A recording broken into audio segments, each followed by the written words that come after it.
Touch her and I'll bury you." Mafia boss found the waitress tied up and faced the whole gang. The clock on the wall of Milo's diner showed 10 minutes past midnight. Lena Marlowe dragged a damp rag across the last stainless steel counter, the smell of stale coffee and fried onions clinging to her apron like a second skin. Her sneakers, worn through at the soles, squeaked on the checkerboard linoleum. Weary was not the word. Hollowed out felt closer. Every joint in her body ached, a dull, rhythmic throb that beat in time with the flickering neon sign outside.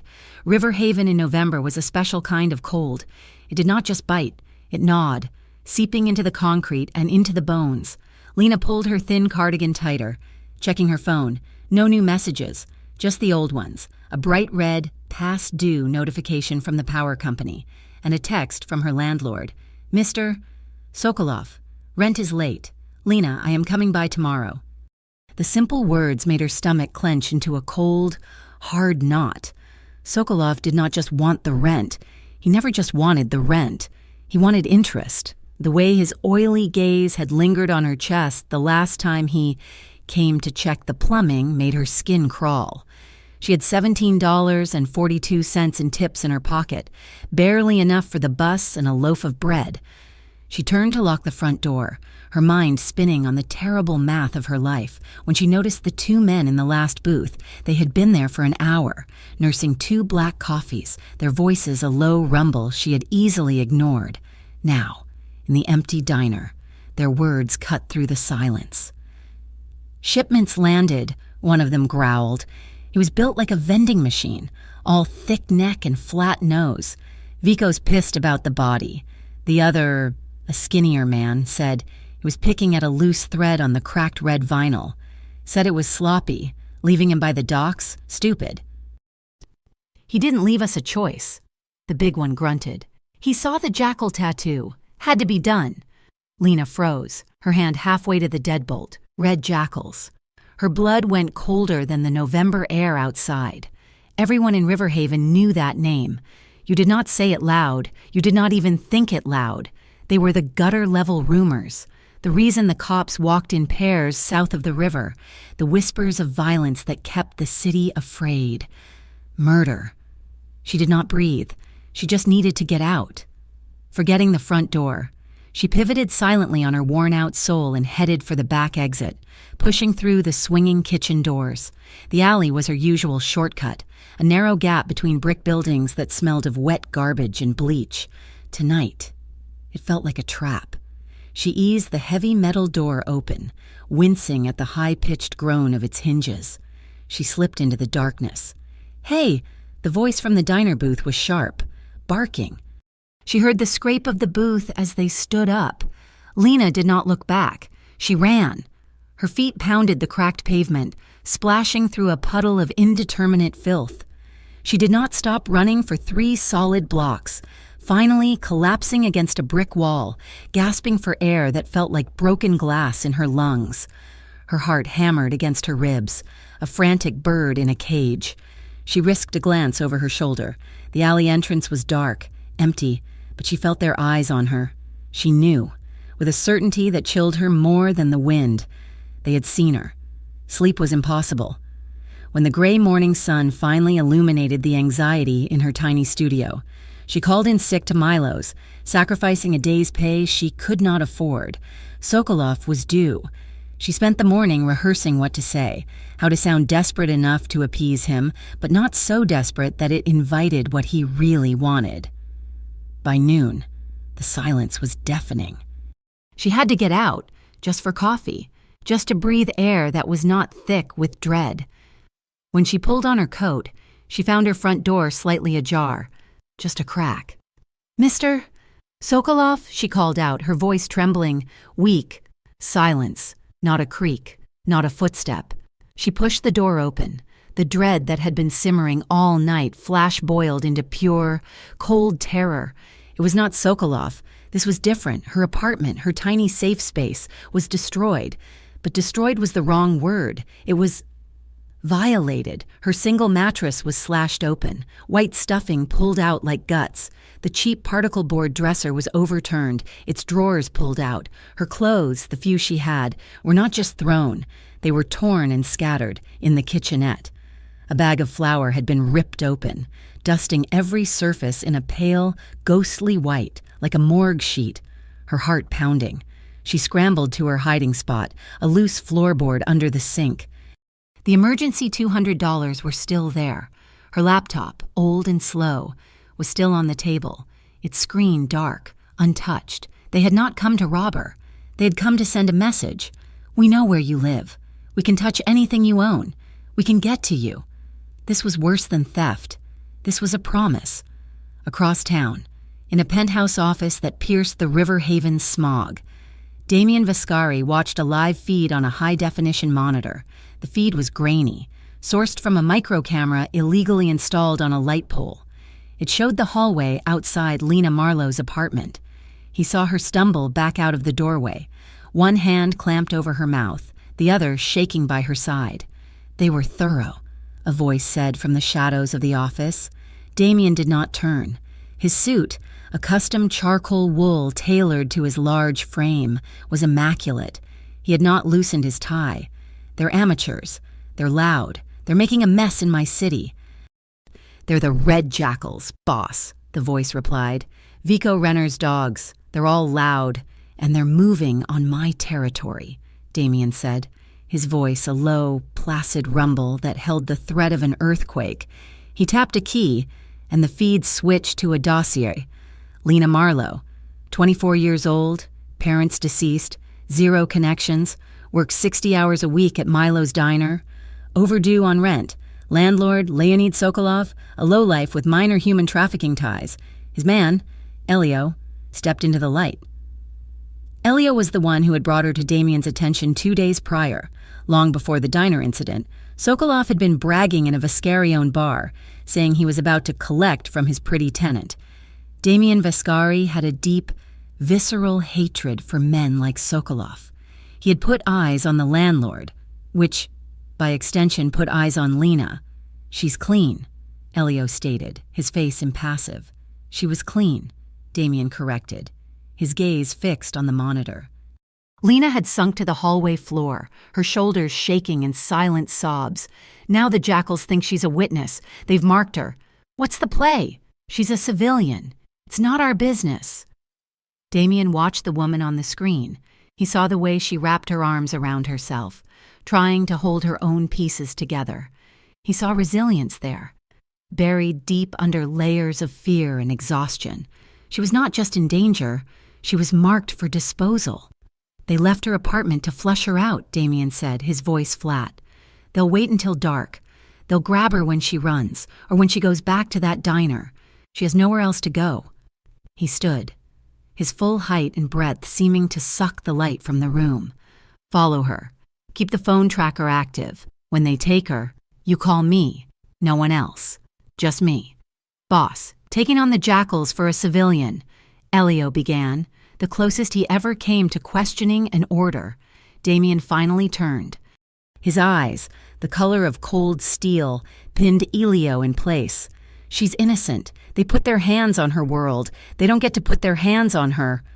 Lena did not call the police. In River Haven, calling the cops was pointless unless you were rich and actively dangerous if you were poor. She spent hours cleaning, her hands shaking so badly she kept dropping the trash bags. She taped another bag over the slashed mattress. She had to work. She could not lose the job. Terror was a luxury she could not afford, not when rent was due. As evening fell, the shadows in her ruined apartment felt heavier, alive. She could not stay. She could not force herself to walk to the bus stop. She was trapped. She packed her only backpack with her laptop, the $200, and a change of clothes. She would go to the 24-hour bus station. Just sit there. Think. Maybe she could catch a bus to anywhere else. She made it 2 blocks. A black van, the kind with no side windows, screeched to the curb, cutting her off before she could even process the threat. 2 men were out, the same 2 men from the diner. The vending machine and the skinny one. A gloved hand clamped over her mouth. the smell of old leather and sweat filling her nostrils. An arm like a steel band wrapped around her waist, lifting her off her feet as if she weighed nothing. She kicked, but her feet hit nothing but air. "We told Vico she heard us," the skinny one hissed, pulling her into the van's dark interior. The side door slid shut, and the world vanished. The van smelled of rust and something coppery, metallic, blood. Her backpack was ripped away. Rough hands bound her wrists with a zip tie, pulling it tight enough to cut into her skin. Thick, silver tape was slapped over her mouth, high enough to pinch the bridge of her nose. The drive was terrifyingly short. 10 minutes, maybe 15, of bumps and sharp turns. She was hauled out, thrown over a shoulder like a sack of grain, and carried into a building. The air was cold, damp, and smelled of mildew and old iron. The sound of a heavy metal door sliding shut echoed behind them, sealing her in. She was thrown onto a concrete floor. The impact knocked the wind from her, the sharp pain radiating through her hip. They dragged her to a steel support pillar and tied her to it with thick, abrasive rope, binding her chest and arms to the cold metal. They ripped the tape from her mouth. She screamed, the sound raw and thin in the vast, dark space. "Scream all you want, little mouse." The big one laughed, his voice bouncing off the high ceiling. "Vico's on his way. He just wants to know who you work for. Who you told." "I didn't tell anyone," Lena cried, tears blurring the dim shapes of the warehouse. "I don't work for anyone. I'm just a waitress. Please, I didn't hear anything." "They all say that," the skinny one said. He stepped closer and pulled a knife from his pocket, flicking it open. The click was the loudest sound she had ever heard. "We'll wait for the boss." He leaned in, and Lena squeezed her eyes shut, turning her face away. She felt the flat of the blade tap her cheek. It was freezing cold. "Please," she whispered, the tremor in her voice consuming her. This was it. This was how she died. Overdue rent, a creepy landlord, and 2 men in a diner. Damien Viscari's Bentley Continental moved through the industrial district like a shark gliding through black water. Elio sat in the passenger seat. Another man, Rocco, a mountain of quiet muscle, sat in the back. "Tracker stable. They're in the old shipyard, warehouse 4, Elio reported, his voice calm, monitoring a tablet. 3 heat signatures inside, her and the 2 from the diner. "Vico?" Damien asked, his voice low. No sign. They're holding her for him. Damien's jaw was a granite cliff. His hands, resting on his knee, were perfectly still. He wore a dark suit, but he had shed the jacket. A black leather shoulder holster was strapped to his chest, the custom grip of his pistol dark against his crisp white shirt. The car slid to a halt a block away, its engine a low, expensive purr. "Rocco, the back door. Elio, with me," Damien ordered. "No one calls Vico. No one leaves." They moved like ghosts, inside the warehouse. Lena heard the skinny man pace. "Maybe I'll just cut her a little," he mused. "Just a small one before the boss gets here." He took a step toward her, raising the knife, and then the world exploded. The main loading door, a solid sheet of corrugated steel, did not open. It was blasted inward as, ripped from its runners by a concussive force that shook the dust from the rafters. It crashed to the concrete with the sound of a falling god. The 2 jackals spun, guns drawn, momentarily blinded by the high-intensity headlights of the Bentley that now filled the entrance. Before they could even aim, 3 figures emerged from the glare. It was not a fight. It was an execution. Lena saw it in disjointed, terrifying flashes. The skinny man raised his pistol. A single, suppressed shot, phut, and a small, dark hole appeared in his forehead. His eyes went wide with surprise. He dropped the knife and collapsed like a puppet whose strings had been cut. The big man roared, firing wildly, the bullets sparking uselessly off the car's armored chassis. The man Lena would come to know as Elio moved left, fluid and fast, firing twice, phut, into the man's chest, staggering him.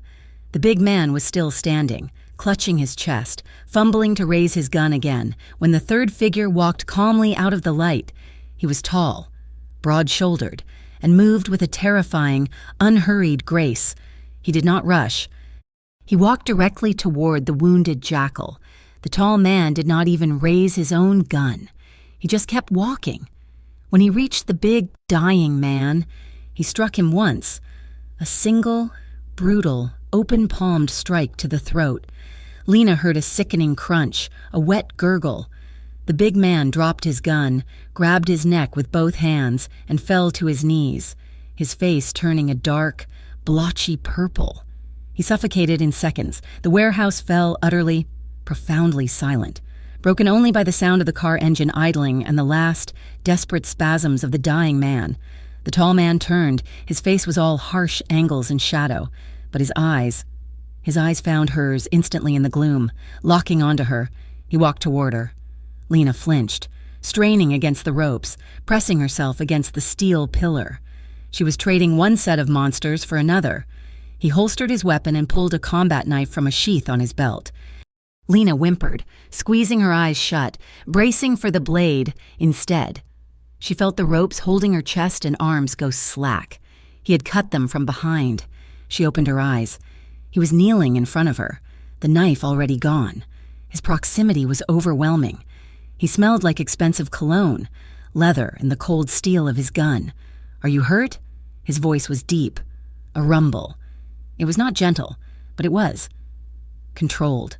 She could not speak. She just shook her head, tremors racking her body. He saw the blood on her wrists where the zip ties had dug in.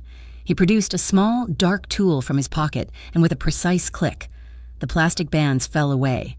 Her hands were free, red and raw. He reached toward her face. Lena flinched again, a violent, full-body recoil. His hand stopped, inches from her skin. "You have a cut," he said, his voice dropping lower, softer. He moved slowly this time. His thumb, the pad slightly rough, brushed her cheekbone. She realized the skinny man had cut her when he tapped her. A thin line of blood trickled down her face. His thumb brushed it away, his touch surprisingly careful. His eyes held hers. They were not kind. They were possessive, furious, and sharp enough to cut.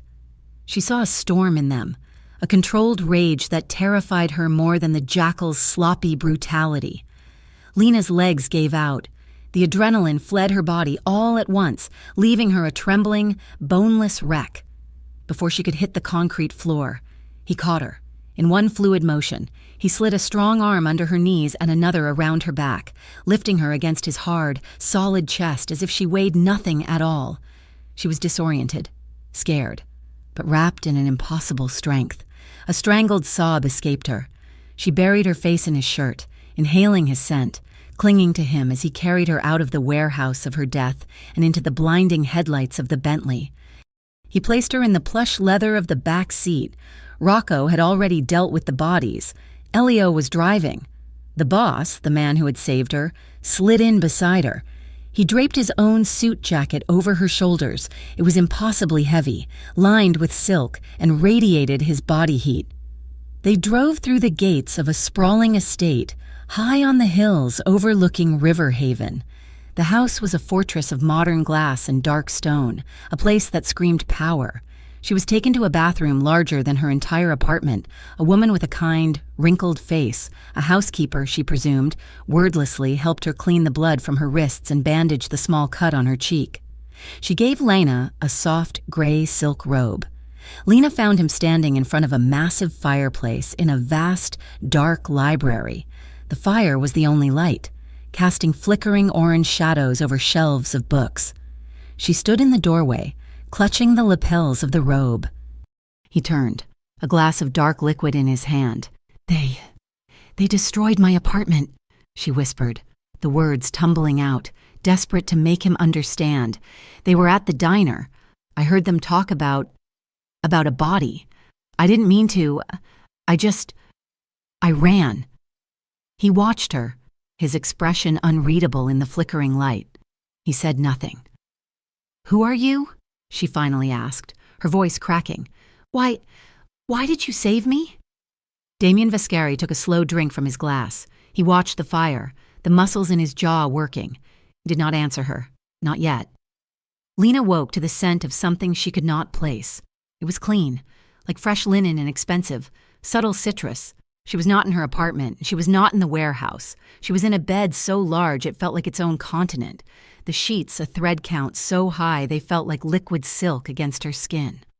Sunlight streamed through a window that was not a window, but a solid wall of glass, floor to ceiling, overlooking a sprawling, manicured garden that seemed to hang on the edge of the world. Beyond it, River Haven was a distant, hazy smear of gray. Her body ached, a deep, bruised exhaustion, but the raw terror had receded, leaving behind a profound, disorienting confusion. The room was a masterpiece of minimalist luxury. The walls were a soft, warm gray, the furniture dark, heavy wood. There was a walk-in closet, and through an open door, she could see a bathroom carved from marble. This was a place of impossible wealth. Wealth, she knew. That was not built on hard work. It was built on violence, on men like the ones in the warehouse. She was a prisoner in a palace. The silk robe was pooled at her feet. She had been dressed in a simple, soft cotton t-shirt and matching lounge pants, things she would never buy for herself. The kind, older woman from last night, Maria, had left them for her. She padded barefoot onto a rug so thick her feet sank into it. The silence of the house was as heavy as the luxury. It was the silence of power, of total control. It was nothing like the thin-walled, noisy chaos of her apartment building. She found him in the kitchen, a vast, industrial-grade space of stainless steel and black granite. He was standing at the island, reading a physical newspaper, a black coffee mug steaming at his elbow. He wore another immaculate suit, this one a deep navy, the jacket off. His white shirt's cuffs rolled up to reveal muscular forearms dusted with dark hair. A watch on his wrist looked like it cost more than her entire life. He did not look up when she entered, but she knew he had heard her. He finished the paragraph he was reading, deliberately folded the paper, and then, finally, his steel-gray eyes lifted to meet hers. "Maria left you breakfast," he said, his voice the same deep rumble from the night before. She saw a plate on the counter, scrambled eggs, fresh fruit, thick-cut toast. It was more than she ate in 2 days. Her stomach churned. "I can't stay here," she said. Her voice was a dry croak. "Yes, you can." It was not a suggestion. "You don't understand my job, my apartment. Your landlord has been dealt with," he said, his tone flat. "He will not be bothering you again. As for your job, you have been given 2 weeks paid leave. Sickness in the family." Lena's blood ran cold. "Dealt with? What did you do to Mr. Sokolov?" Damien Vascari finally gave her his full attention, turning to lean his hip against the counter. He crossed his arms over his chest, a gesture that made his shoulders seem even broader. "I bought the building. You are no longer in danger of eviction, or anything else." She stared at him, trying to process the casual, terrifying power in that statement. He had not just threatened a man, he had erased the problem with money and a threat she could only imagine. "And the red jackals?" she whispered. "The men from the diner? They're just gone." "The 2 men from the warehouse are gone," he corrected, his voice hardening. "But the red jackals are not Vico Renner. Their leader knows his men were killed. He knows they had a witness. He will not stop until he finds you, or until I make him." He took a sip of his coffee, his eyes never leaving her face. "Which brings us to your options. You have one." He set the mug down with a heavy, definitive click on the granite. "You can walk out that front door. I will not stop you. You will be back on the street. You will have no apartment because the one you had is a crime scene, and Sokolov will have it boarded up by noon. You will have nowhere to go, and they will find you. Vico's men will find you before the sun sets, and what they do to you will make what happened last night seem kind." He let the words hang in the air, cold and sharp. "Or," he continued, "you stay here. You stay in this house, under my protection. You do not leave. You do not contact anyone. You become a ghost. In return, you are safe. You are fed. You live. When I have finished with Vico Renner, you are free to go." Lena felt the walls of the kitchen closing in. It was not a choice. It was a cage or a grave. "You're a monster," she whispered. the words out before she could stop them. Just like them. A muscle in his jaw clenched, the only sign his calm had been breached. I am the reason you are alive. They are the reason you were tied to a post. Do not confuse the two. She looked down at her bare feet on the cold stone floor, then back up at his unyielding face. I'll stay, she said, the words tasting like ash. Good. He pushed off the counter. Elio will be your shadow. He's my most trusted man. He will be outside your door, or with you in the room. Do not try to leave. He will stop you, and it will be unpleasant for both of us. And you? She asked, a spark of defiance in her. What's your role in this? Protection? I am the man who owns the cage, he said, walking past her. He paused just as his shoulder brushed hers, his proximity making her skin prickle with a strange, electric heat. I am also the man who holds the key. He left her alone in the kitchen, the scent of his cologne lingering, the silence rushing back in. The next few days passed in a blur of luxurious confinement. True to his word, Elio was always there. He was a silent presence, built like a panther, with dark, watchful eyes that missed nothing. He never spoke, just nodded. When she went to the library, he stood by the door. When she sat by the pool, a place so beautiful it felt obscene, he stood 20 feet away, in the shade. Damien was a different kind of ghost. He was rarely there, but his presence was everywhere. Boxes began to arrive, not from Amazon. From high-end boutiques Lena had only ever seen in magazines. They were filled with clothes, all in her size, soft cashmere sweaters, tailored jeans, simple, elegant dresses, new sneakers, leather boots, and, in a small, unmarked box, a dozen sets of delicate lace underwear. Lena stared at them, her face burning. It felt intimate, violating, a reminder that he had not just saved her. He owned her. He'd seen her file. He knew her sizes. He was dressing his doll. She shoved the box to the back of the walk-in closet and put on the plainest jeans and t-shirt she could find. Maria, the housekeeper, brought her meals on a tray, always quiet, always with a sad, gentle smile. The food was exquisite, but it all tasted like sawdust. Lena and Damien existed in orbits that only occasionally, dangerously, crossed. One evening, she was in the library, pulling a book from the shelf. When he entered, she'd not heard him. He was just there. He was reading a leather-bound ledger at the massive desk, the green glass lamp casting his face in light and shadow.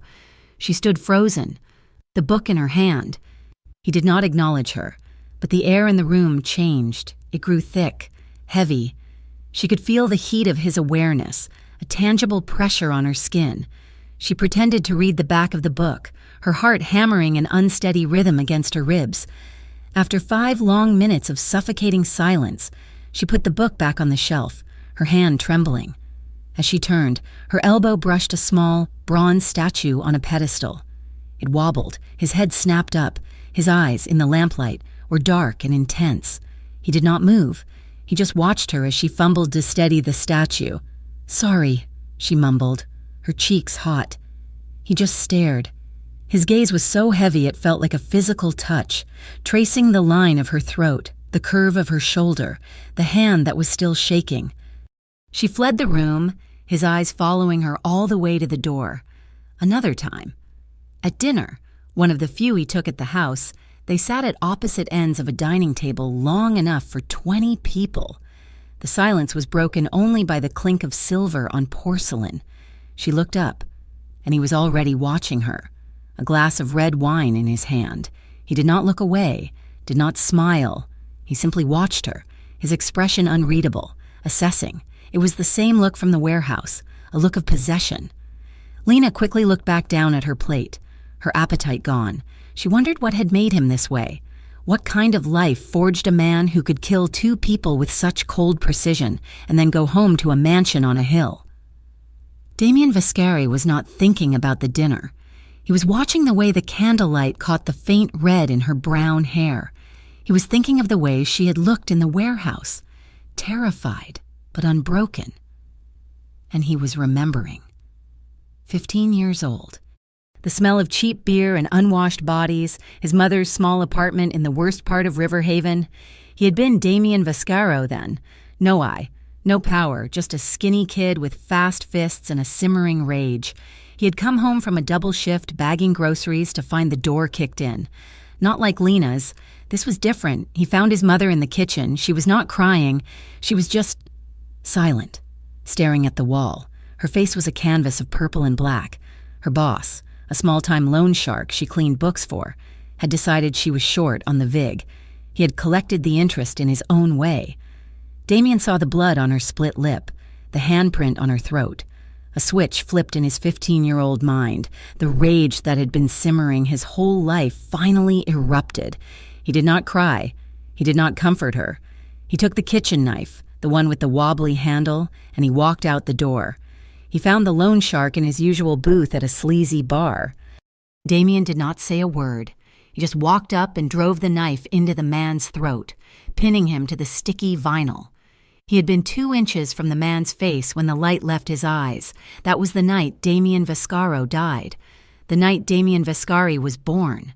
He had been taken in by the old man, Vascari's predecessor, who saw the cold, useful fury in the boy's eyes. Damien had risen through the ranks, his brutality matched only by his intelligence. He took over the family 5 years ago, and he had one unbreakable rule, one vow he had made to the memory of his silent, beaten mother. No one touches the innocent, not in his city, not on his watch. Sokolov, the Red Jackals, they were the same men, the same monsters. And Lena, she was the same victim. He looked at her now, at the other end of his long, empty table. She was not his mother. She was stronger. But he had made the same promise. He would burn Vico Renner's world to the ground for touching her. A few days later, Lena was restless. The house was a cage, no matter how gilded. She wandered, Elio trailing her at a distance. She found a wing of the house she had not seen, one that held a massive, state-of-the-art gym. She pushed the door open. The room smelled of clean rubber, metal, and sweat. He was there. Damien was in the center of the room, shirtless, his back to her. He was wrapping his hands in black athletic tape. Lena's breath caught in her throat. She should have left. She should have turned around. She could not move. His back was a roadmap of muscle, defined and powerful, gleaming with a light sheen of sweat.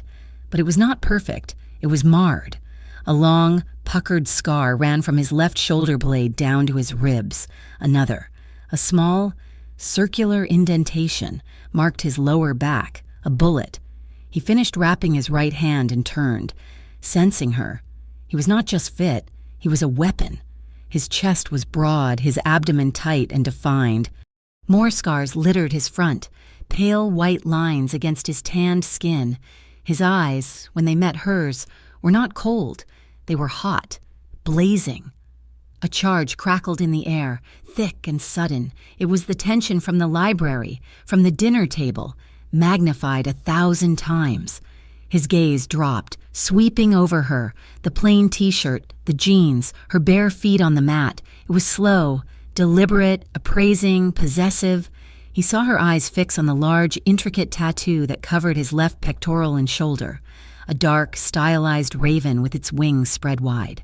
The silence stretched, filled only by the sound of her own heartbeat drumming in her ears. He was breathing heavily from his workout, his chest rising and falling. She felt a strange, terrifying pull, a flutter deep in her stomach that was part purely fear and part something else. Something she did not dare name. He took a half step toward her. Lena flinched. His expression hardened instantly. The heat vanished, replaced by the familiar, icy mask. He turned away from her, grabbed his shirt from a bench, and walked out of the gym, brushing past her without a word. Lena sank against the doorframe, her legs weak. The next morning, she could not take it anymore. The silence, the invisible bars, the man who looked at her like he wanted to devour her and despise her all at once. She waited until Elio was at the other end of the long hallway, watching the garden. She pulled on the sneakers that had been bought for her, grabbed the small, hidden wad of cash she had brought from her apartment, and she ran. She made it to the front door. She fumbled with the complex electronic lock. "I would not do that, Miss Marlowe." Elio's voice was calm, conversational, and he was right behind her. She had not heard him move. She spun around, her back hitting the solid wood door. "I'm leaving. You can't keep me here." "I can," he said simply. He did not draw a weapon. He did not even look threatening. He just blocked her path. "And I will." He said I had a choice. She spat, her voice shaking with adrenaline. "You made your choice," Elio replied, his eyes patient. "You chose to live. If you walk out this door, that choice is revoked. The jackals have scouts watching every road to this estate. They are waiting for exactly this. For you to be stupid, you will be dead before nightfall. Or worse, you will be taken. And what they will do to you to get at Mr. Vascari, you do not want to know." The fight drained out of her, leaving her empty. He was right. She was not a prisoner of Damien Vascari. She was a prisoner of the Red Jackals. Damien was just the jailer. She slid down the door and sat on the floor, burying her face in her knees. Elio stood guard, silent as a statue, until she finally had the strength to stand and walk back to her room. That night, Lena could not sleep. The encounter in the gym, the failed escape. It was too much. She felt the walls of her room, of her life, pressing in. Tears of frustration, of fear, of sheer, hopeless exhaustion began to fall. She hated crying. It was a weakness she could never afford. She fled the room, padding barefoot through the dark. Silent house. She found herself in the library, drawn to the only warmth in the entire cold mansion. The fire was burning low, just glowing embers. She sank onto the thick rug in front of it, pulling her knees to her chest. She did not sob. She just let the silent tears track down her face. She cried for her old life, as miserable as it had been. She cried for her powerlessness. She cried because she was trapped, and the only person protecting her was the most dangerous man she had ever met. "The first time I killed a man, I was 15. His voice came from the darkness. Lena gasped, her head snapping up. Damien was sitting in one of the high-backed leather armchairs, hidden in the shadows. A glass, dark and untouched, was on the table beside him. He had been watching her. He moved, leaning forward into the dim, orange light. He was not wearing a suit, just a black Henley and dark pants. He looked less like a boss and more like a man. He hurt my mother," Damien said, his voice quiet, raw. He stared into the embers, not at her. He put his hands on her, and he thought he could just walk away. He thought he was strong, so I showed him what real strength was. Lena's tears stopped. She just watched him. I never looked back. He continued, his voice a low monotone. "I built this, all of it. I built it on a foundation of fear and violence, just so I would never be that weak, powerless boy again, just so I could protect, so I could stop men like him." He finally turned his head, his gray eyes finding hers in the dimness. "The men who took you, the man who was your landlord, they are the same. They feed on the weak. They take what they want. They are a disease." He paused, the silence stretching. "I told you I was a monster. Lena, I am, but I am not their kind of monster." He had explained. He had given her a piece of himself, a dark, jagged piece. He was not asking for forgiveness. He was stating a fact. She did not know what to do, so she moved. She crawled the few feet across the rug and sat beside his chair, leaning her head against the armrest, near his leg. She was not thinking. It was pure instinct, a response to the shared, broken humanity in the room. After a long moment, she felt his hand, large and warm, come to rest on her head. His fingers threaded lightly into her hair. It was not a caress. It was a claim. And then she did something even braver. She shifted, turning, and leaned her exhausted body against his. She rested her head on his chest, right over his heart. She could feel its steady, slow, powerful beat beneath her ear. She could feel the solid warmth of him, the sheer, coiled strength he held in check. His entire body went rigid. He held his breath for a second, then his arm, the one that had been on her head, moved. It wrapped around her shoulders, pulling her fully against him. His other arm came around her waist, locking her in place. He held her. Not sexually, but with a fierce, desperate possessiveness. He held her like she was the only thing in the world he could not bear to see broken. His chin came to rest on the top of her head, and he just held her. Lena felt something inside her crack. A tiny, fragile thing. She felt safe. For the first time in her entire life, she felt completely, terrifyingly safe, pressed against the chest of a killer. A spark ignited, deep and low. It was the heat from the gym, the tension from the library. But now it was real. It was her skin against his solid warmth seeping into her. It was the scent of him, the clean, masculine scent under the cologne, desire, hot and sharp and confusing, curled in her stomach. She tilted her head back, looking up at him. His eyes were dark, his pupils blown wide. He was looking down at her mouth. His gaze was raw, hungry. He lowered his head. She felt his breath, warm on her lips. Her own lips parted. He stopped, a millimeter from her mouth. A war was raging behind his eyes. She could see it, the hunger, the rage, the self-control. With a low growl that seemed torn from his chest, he suddenly pulled back, breaking the contact. His hands gripped her shoulders, not gently, pushing her away from him. Lena stared at him, confused, aching. "Don't," he growled, his voice rough. "Don't start something you don't understand." He stood, leaving her on the floor, and stalked out of the library without looking back. The night he pushed her away in the library, the house fell into a new kind of silence. It was not the calm, controlled silence of before. It was a brittle, cold tension, the quiet of a pulled bowstring. Lena stayed in her room. He did not seek her out. Elio remained at his post, his face as impassive as the marble statues in the hall. 2 days passed. On the third night, the silence shattered. Lena was reading in her room, the words blurring on the page, when she heard the sound of cars on the gravel drive, not the smooth, expensive purr of Damien's Bentley. This was the sound of tires spitting rocks, of engines roaring in fury. She heard Elio's voice, sharp and low, speaking into a communication device. Then, the heavy slam of the front door, so hard it shook the walls. A voice roared from the foyer, a sound of pure, unrestrained rage that Lena had never heard before. It was Damien. She ran from her room, ignoring Elio's sudden appearance at her door. "Miss Marlowe, stay back." She pushed past him, her heart hammering. Damien was in the center of the massive foyer. He was not the immaculate, controlled man she knew. His suit jacket was gone. His white shirt, the one that had been pristine that morning, was torn at the shoulder and smeared with black soot. Blood dripped from a fresh, deep cut on his temple, matting his dark hair. His knuckles were raw. He was breathing heavily, his entire body vibrating with a lethal, terrifying energy. 2 other men, ones Lena did not recognize, stood near the door, also bloodied, looking shaken. "Get Rocco," Damien snarled at Elio. "Find out which of Vico's rats planted the device. I want his entire operation burned to the ground by sunrise.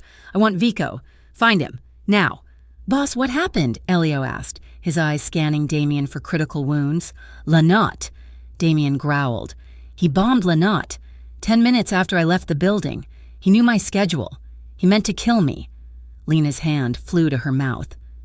Lynott was his flagship restaurant and club, the jewel of his legitimate empire. It was a message. The Red Jackals were not just running. They were declaring war. He saw her then. His eyes, blazing with fury and the adrenaline of a near-death experience, locked onto hers. "Get out," he snarled. It was not a request. It was a razor. "You're bleeding," she whispered, her feet frozen to the floor. "I said, get out," he roared, taking a step toward her. He looked like a wolf, cornered and ready to tear out the throat of the nearest threat. Maria, the housekeeper, hurried in with a silver tray carrying a medical kit. Damien waved her away with a vicious gesture. "Not now. Maria!" The old woman flinched and retreated. But Lena did not. She had been scared of him for days, scared of his power, his coldness, his eyes. But this was different, and this was not coldness. This was pain. This was the rage she had seen in the warehouse. But this time, it was directed at the world, not at her. She walked past Elio, who made a move to stop her but hesitated. She walked directly to the tray Maria had abandoned, picked up the medical kit, and carried it into the library. She set it on the massive desk, next to the bottle of whiskey he always kept there. He had followed her, stalking her like a shadow. He stood in the doorway, the light from the hall limning his furious, powerful frame. "I'm not in the mood for games, Lena," he growled. "I'm not playing." She opened the kit, her hands surprisingly steady. She pulled out a bottle of antiseptic and a clean cloth. "Sit down or don't. I'll do it while you're standing." He stared at her, baffled by her defiance. No one spoke to him this way. No one dared. "I saved your life," and he bit out. "I do not owe you explanations. I do not need your help. Leave." "You are bleeding on your floor," she said, her voice quiet but firm, cutting through his rage. She held up the cloth. "You saved my life. Let me stop you from making a mess." Maybe it was the absurdity of her words. Maybe it was the calm determination in her eyes. The murderous tension in his shoulders eased, just a fraction. He did not sit, but he did not move as she approached him. She stopped in front of him, close enough to feel the heat rolling off his body. He was radiating adrenaline and anger. She could smell the smoke and soot on his clothes. "This will sting," she said. She raised the cloth to his temple. The moment her fingers, braced by the cloth, made contact with his skin, his entire body went rigid. He hissed, a sharp intake of breath, but he did not move. His eyes, inches from hers, were a storm of conflicting emotions. She worked in silence, her touch gentle but efficient. She cleaned the blood and glass fragments from the 2-inch gash. He was so still he could have been a statue, but she could feel the tremors of restrained violence running through his muscles. His gaze never left her, watching her every move with a burning, predatory intensity. "They almost killed you," she whispered, her own fear finally surfacing. "They missed." He growled, his voice low. "Because you left 10 minutes early. What if you hadn't?" "But I did." She finished cleaning the wound. His skin was hot. She could feel his pulse hammering under her fingertips. The anger in his eyes was fading, replaced by the same dark, consuming hunger she had seen in the gym, the same heat she had felt before he pulled away by the fire. "Lena," he breathed, his voice rough, a warning, to her, or to himself. She did not know. She pulled her hand away, but he caught her wrist. His grip was not violent, but it was absolute. Steel wrapped in warm skin.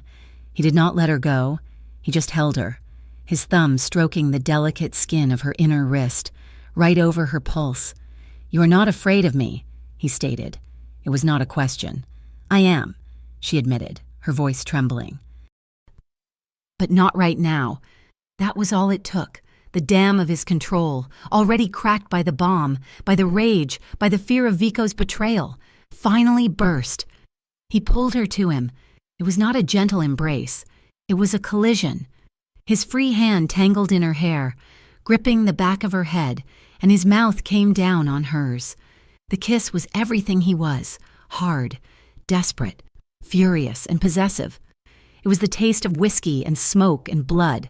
It was a claim, a brand, a raw, primal expression of a man who had stared death in the face and had come back, clinging to life.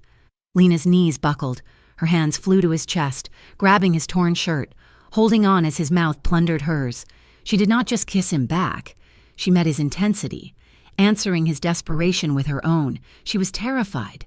Yes, but she was also tired of being scared, tired of being alone.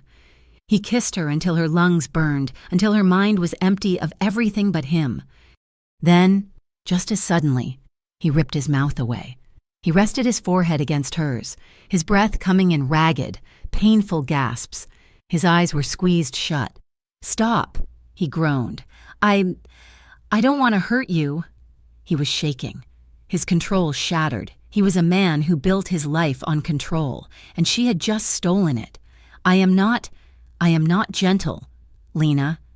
He was apologizing, He was afraid of his own violence, the same violence that had saved her. Lena looked at his tormented face, at the man behind the monster, and she made a choice. "Then don't be gentle," she whispered, her voice raw. His eyes snapped open. The last thread of his restraint broke, with a growl that was half surrender, half conquest. His mouth found hers again. This was not a kiss. It was a devouring. He lifted her off the floor as if she weighed nothing, his arms wrapping around her like steel bands, and carried her from the desk. Kicking a chair out of his way, he did not take her to the rug. He pinned her against the towering, cold shelves of books, his body flush against hers, his mouth never leaving hers. "You're mine," he growled against her lips. "You've been mine since I pulled you from that warehouse." Clothes fell. It was not slow or romantic. It was urgent. Buttons popped. A zipper rasped. Fabric tore. His hands were everywhere, learning her, claiming her. They were rough, calloused, and surprisingly reverent as they mapped the soft skin of her waist, her hips, her back. She met his urgency with her own, her hands fumbling with his belt, needing to feel his skin against hers. The cool air of the library hit her skin, followed immediately by the burning heat of his. It was intense. It was emotional. He pressed her back against the hard, unyielding wood of the shelves, his mouth leaving hers to trail fire down her jaw, her throat, to the hollow of her collarbone. Her breaths caught in her throat, coming out as small, desperate sounds. Her fingers dug into his shoulders, clinging to him as the world tilted. This was not the tender, hesitant man by the fire. This was the boss, the predator, the man who had faced a bomb and walked away. And he was pouring all of that darkness, all of that power, all of that desperate need to feel alive into her. He held her, his body pressed tight, their skin slick, their hearts hammering against each other. It was a frantic, urgent search for something real in a world of violence and lies. And in that moment, buried in the shadows of his library, surrounded by the smell of old paper, whiskey, and smoke, Lena felt completely, terrifyingly, and wonderfully claimed. When Lena woke, she was in his bed. The sun was streaming through the massive windows, and the sheets were the same impossible silk as in her own room. But this bed smelled like him. She was alone. She sat up, pulling the thick duvet to her chest, her body aching in a new, unfamiliar, and not unpleasant way. The memories of the night came flooding back, the desperation, the heat, the raw intimacy against the bookshelves. She felt a shy, nervous smile touch her lips. She was in Damien Vascari's bed. She found her clothes neatly folded on a chair, but beside them was one of his black Henley shirts. She pulled it on. It dwarfed her, falling to her mid-thigh, and enveloped her in his scent. Vulnerable but hopeful. She padded out of the room to find him. She found him in his office. He was not alone. Elio stood before his desk, his face grim. "It's confirmed, boss," Elio was saying, his voice low and serious. "Say it again," Damien commanded. His voice was not the passionate, rough voice of last night. It was the voice of ice. The intel was solid. The bomb was Vico's, but the timing, the tip-off about your schedule. It came from Sokolov's network. "Sokolov's dead," Damien snapped. "His network is not, and the chatter we picked up—" Lena Marlowe was not a random witness. Damien. She was never random. She was targeted from the beginning. They used her. They planted her.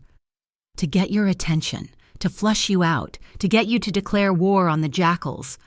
Lena's blood went cold. She froze in the hallway, hidden from view. Damien was silent for a long, terrible moment. "A pawn," he finally said, his voice flat, devoid of all emotion. "It looks that way," Elio said. "She overhears the one conversation that puts her in danger. She gets her apartment tossed, but not robbed. Forcing her out? She gets taken to a warehouse we can track. It's too clean. Someone used her to get to you." Lena's heart stopped. "No, it wasn't. I didn't—" She watched as Damien stood and walked to the window, his back to the room. He looked out over his perfect, manicured lawn, even from behind. She could see the shift. The man who had held her, who had poured his soul into her, was gone. In his place was the Mafia boss, the calculator, the man who had just been played. He began to doubt. He had to. His entire world was built on sniffing out betrayals, and this smelled like the worst one of all. He replayed the entire sequence. Her fear in the warehouse. It had felt real. Her defiance when she tended his wounds. That felt real. The way she had surrendered to him. Or was it all an act? A brilliant, perfectly executed performance by a woman who knew exactly what she was doing. Lena felt the bile rise in her throat. She stumbled back, retreating to the bedroom. She felt the shift all day. He did not come to her. He did not send for her. When she finally gathered the courage to go downstairs for food, she found him in the dining room, talking on the phone. She paused, and he looked up. His eyes met hers. There was no heat, no passion, no vulnerability. There was only ice, cold, hard, and assessing. He looked at her as if she were a stranger, a problem he had not yet solved. He turned his back on her, still on the phone. "I don't care if she's innocent, he said into the receiver, his voice like granite. "She's a liability. The girl's part in this is over. Handle it." Lena felt the words like a physical blow. A liability. The girl's part in this is over. He had been using her. All of it. The rescue, the protection, the night in the library. It was all a lie. He had used her as his excuse to start a war with the jackals, and now that he had it, he was finished with her. She was a fool, a stupid, naive, pathetic fool. She spun around and ran back to the room, hot, angry tears blurring her vision. She would not cry. She would not let him see her cry. She confronted him that evening. She found him in the library, the scene of her humiliation, staring into the cold, empty fireplace. "Was it true?" she demanded, her voice shaking with a cold fury that matched his. He turned slowly. "Was what true? Was I just a pawn? A liability? Was I just—" "Your excuse. Did you use me?" Damien looked at her. He saw the genuine pain in her eyes, the raw betrayal, and it conflicted, violently. With the intel on his desk, his mind was a battlefield. Is she this good? His suspicion hissed. She's innocent. His heart roared back. He could not tell her the truth, that his enemies had used her because it would confirm she was a pawn, and it would put her in even more danger. He could not tell her she was innocent because in his world, doubt was a death sentence, and he doubted. He was a man who never, ever explained himself, so he gave her no answer. He just stared at her, his face an unreadable mask of cold granite, and then, in the cruelest dismissal of all, he turned his back on her and walked away. That was his answer. Lena stood there for a full minute, the silence of the room screaming at her. He had not even bothered to lie. She was not a toy, she was not a pawn, and she would not be his victim. That night, she waited until 3 a.m, when the house was at its quietest. Elio's patrol route took him to the far side of the estate at this time. She packed a bag. She put on the jeans and the cashmere sweater he had bought for her. She took the $200 she had hidden in her boot. She knew the blind spot in the kitchen garden, near the wall where the security camera had a weak angle. She was not the same girl who had tried to run out the front door. She'd been paying attention. She slipped out of the house, a ghost disappearing into the cold River Haven night. She was finished with him. She would rather face the red jackals on her own terms than be a prisoner in a liar's cage. The cold night air hit Lena like a physical slap, stealing the breath from her lungs. She scrambled over the low stone wall at the edge of the kitchen garden, landing hard on the damp grass outside the estate's perimeter. Her heart was a frantic drum against her ribs. She ran. She did not run toward the road. She knew that would be watched. Instead, she plunged into the dense woods that bordered the property, pushing through low-hanging, wet branches that whipped her face and tore at the cashmere sweater. She ran on pure, adrenaline-fueled fury, putting as much distance as possible between herself and the man who had used her, who had called her a liability. The false sense of freedom lasted for exactly 12 minutes. She stumbled into a small clearing, gasping for breath, and ran straight into a solid wall of muscle. A man, not Elio, Before she could scream, a heavy, gloved hand clamped over her mouth, and an arm like a steel vice crushed her against a chest that smelled of cheap tobacco and damp wool. "Look what we have here!" a voice rasped in her ear. "The boss's little pet, off her leash." Another man stepped out from behind a tree, a small, dark pistol in his hand. He was smiling. "Vico's going to be so happy. He thought we'd have to storm the gates to get you." "Shut up and grab her," the first man growled. Terror, cold and absolute, flooded her system, replacing the anger. Elio had been right. Damien had been right. They had been waiting. They had been watching her entire time, like spiders in a web, and she had just walked right into their trap. She fought, kicking and twisting, but it was useless. A thick black bag was shoved over her head, plunging her into a world of suffocating darkness and the smell of old burlap. Her hands were bound behind her, and she was thrown over a shoulder. She was a fool. She had not escaped a cage. She had fled from the only protection she had and delivered herself directly to the executioner. At 6 o'clock in the morning, Damien Vascari stood in Lena's empty bedroom. The sun was just beginning to cast a weak, gray light into the room. The bed, the one she had been given, was pristine, untouched. The silk robe was still folded on the chair. Elio stood at the door, his face a mask of professional failure. The kitchen garden. There was a blind spot in the camera coverage by the west wall. She knew it. She was gone by 3:15. My patrol had me on the east wing. Damien's stillness was more terrifying than his rage had been. He walked to the closet. Her old, worn-out sneakers were gone. The backpack she had arrived with was gone. "She took the cash," he said, his voice dangerously quiet. He remembered the $200 listed in her file, the emergency fund she had hidden under her sink. She had taken her money. Not his. She had not stolen from him. She had left him. "Boss," Elio began. "Intel was right. She was a plant. She—" "Shut up," Damien whispered, his back to Elio. He was not looking at the clothes. He was remembering. The way she had flinched in the gym, the way she had leaned into his chest by the fire, the raw, desperate sound she had made in the library when he kissed her, the betrayal in her eyes when she had confronted him and he had given her nothing. Was I just a pawn? Was I just your excuse? He had seen the genuine pain in her, and he had let his pride, his suspicion, and a lifetime of mistrust be his answer. He had let her believe the lie. He had not just walked away, he had pushed her. He had pushed her right out the door and into their hands. "She's not a plant," he growled, the realization hitting him with the force of a physical blow. "She's an innocent, and I just confirmed her value to them." He turned, and Elio flinched at the look in his eyes. It was not the cold fury of a boss who had been betrayed. It was the white-hot, self-loathing rage of a man who had broken his one sacred vow. He had not just failed to protect an innocent, he had personally handed her to the wolves. "Get me one," Damien snarled. "Get me a jackal. I don't care how. Get me one alive. Now." They brought him one an hour later. They dragged him into the soundproofed wine cellar of the estate. He was one of Vico's lieutenants, a man named Tino, snatched from his morning coffee. Damien entered the cellar alone, locking the heavy door behind him. Elio and Rocco heard nothing for 20 minutes. When Damien emerged, his shirt sleeves were rolled up, and there was blood on his forearms that was not his own.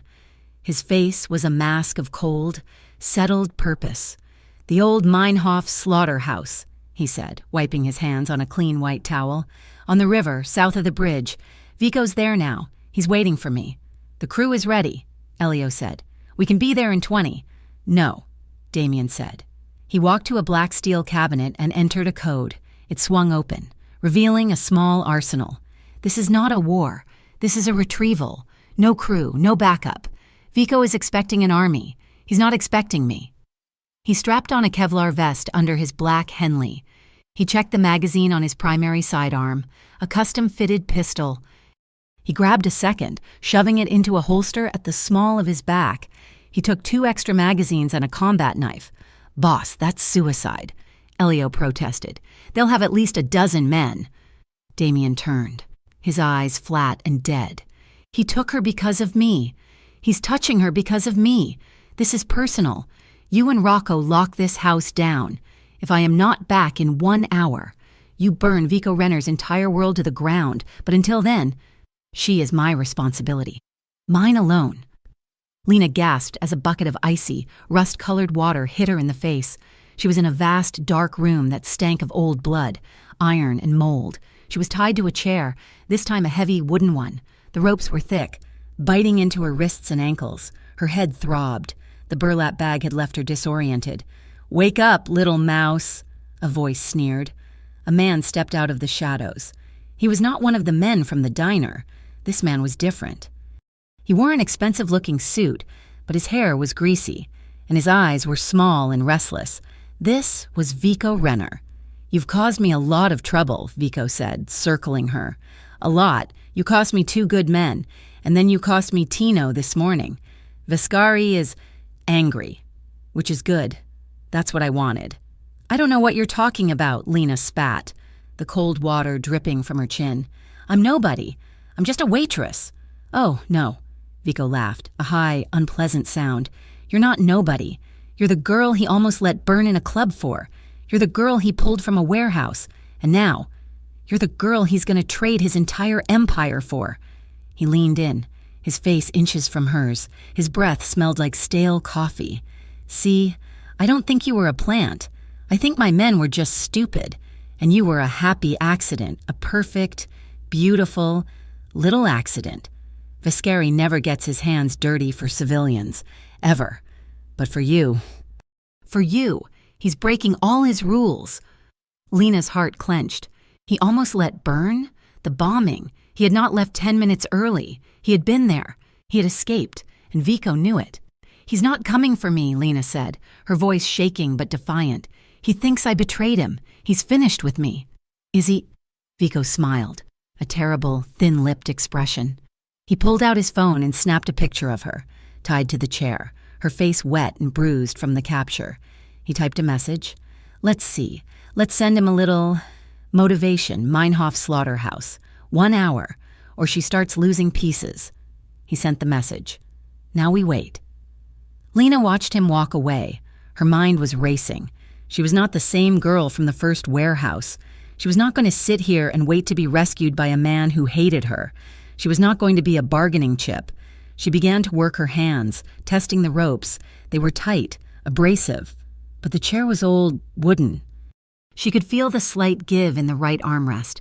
She pressed her back against the chair, braced her feet, and began to put all her weight against that one spot. A tiny, rhythmic, unnoticeable push. Push, relax, push, relax. The wood groaned. "What was that?" One of the guards near the door grunted. "Nothing." Vico called from another room. "Just the building settling." Lena kept at it, her wrists screaming in protest, the rope fibers cutting into her skin. She did not care. She was getting out, or she was dying trying. She was not going to be a victim again. The black Aston Martin, a car built for speed and anonymity, tore through the industrial district, its engine a low, menacing snarl. Damien drove, his hands steady on the wheel, his mind a cold, clear void. There was no rage, no fear, just a singular, burning purpose. Get her back. He parked 3 blocks away and moved through the alleys and shadows like a ghost. He scaled a chain-link fence topped with barbed wire, landing silently on the other side. He did not go to the front door. He went to the back, to the loading docks where the cattle had once been led. He counted 7 men. 4 at the front, 2 on the main killing floor with Lena, and Vico, who was in a raised office overlooking the floor. A sloppy, overconfident deployment. Damien moved to the building's main power junction, a heavy metal box on the exterior wall. He pulled his knife, jammed it into the lock, and tore the front panel off. He did not cut the power, not yet. He moved to a side door, a rusted metal slab. He picked the lock in under 10 seconds and slipped inside. He was in a narrow maintenance corridor. He could hear Vico's voice. "I'm getting bored."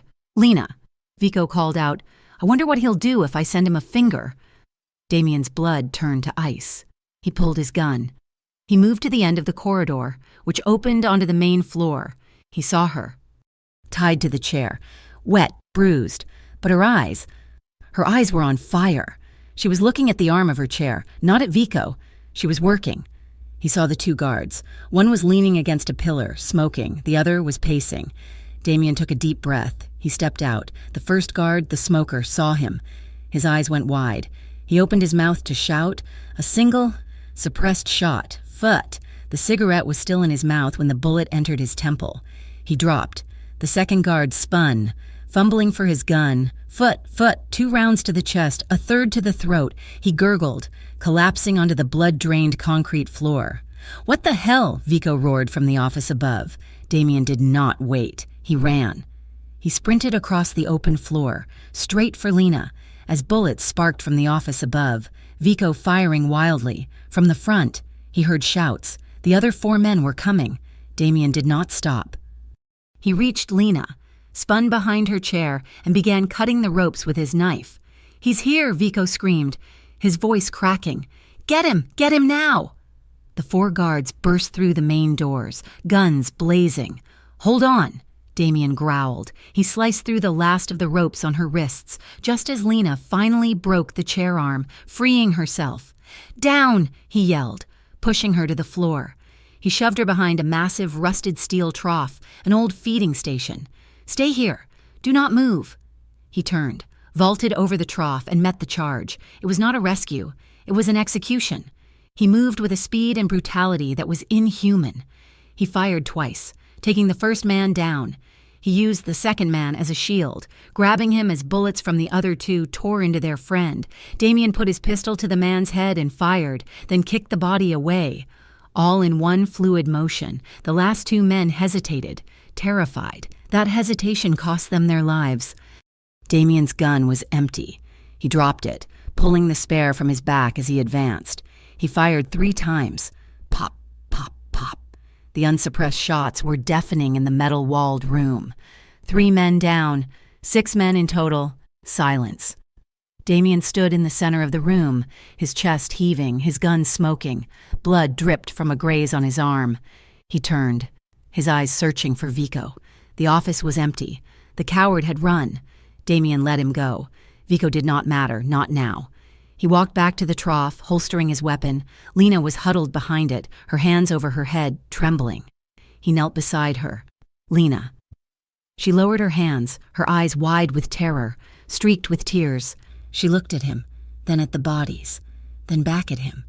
"You came," she whispered, her voice broken.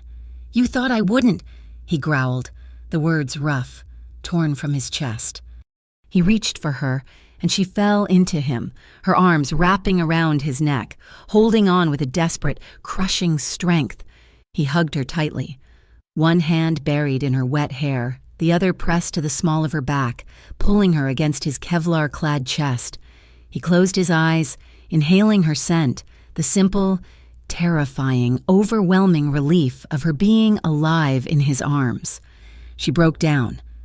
The sobs were silent at first, just her body shaking against his, and then they tore out of her, the sound of a soul that had finally shattered. "I didn't know," she cried into his neck. I heard you on the phone. You called me a liability. I didn't know if I mattered." His grip on her tightened until it was almost painful. He pulled back just enough to look at her, his hands cupping her face, his thumbs wiping away her tears. His gray eyes were raw, stripped of all pretense, all ice. There was only her. "You do," he said, his voice thick. God help me, Lena, you do." That night, they were not in her room or his.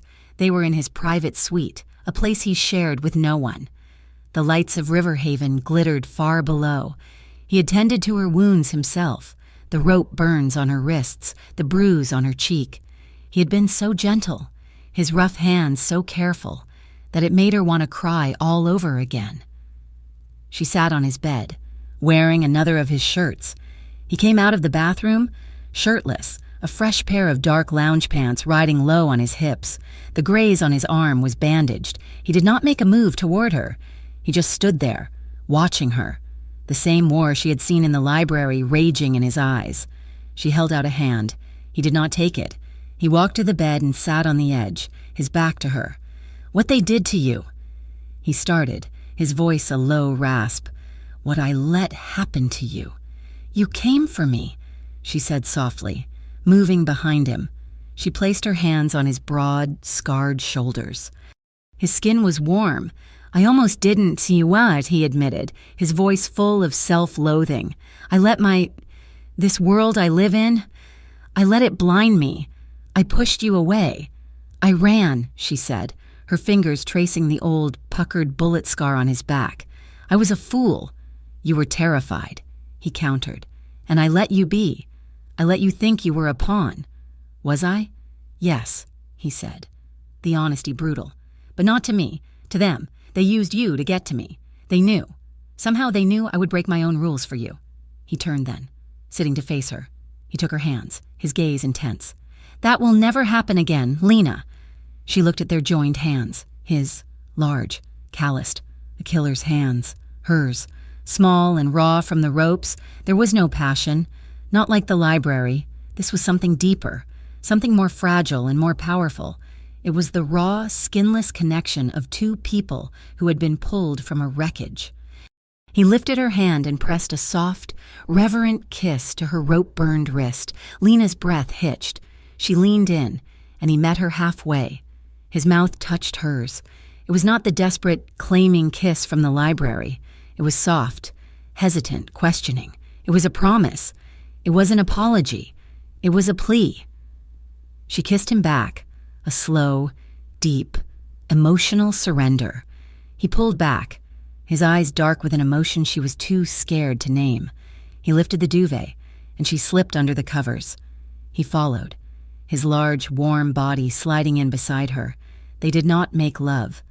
He simply pulled her against his chest, her back to his front, his arm wrapped securely around her waist. He tucked her head under his chin. She could feel his heart, beating slow and strong against her back. His skin was warm against hers. It was the most profound intimacy she had ever known.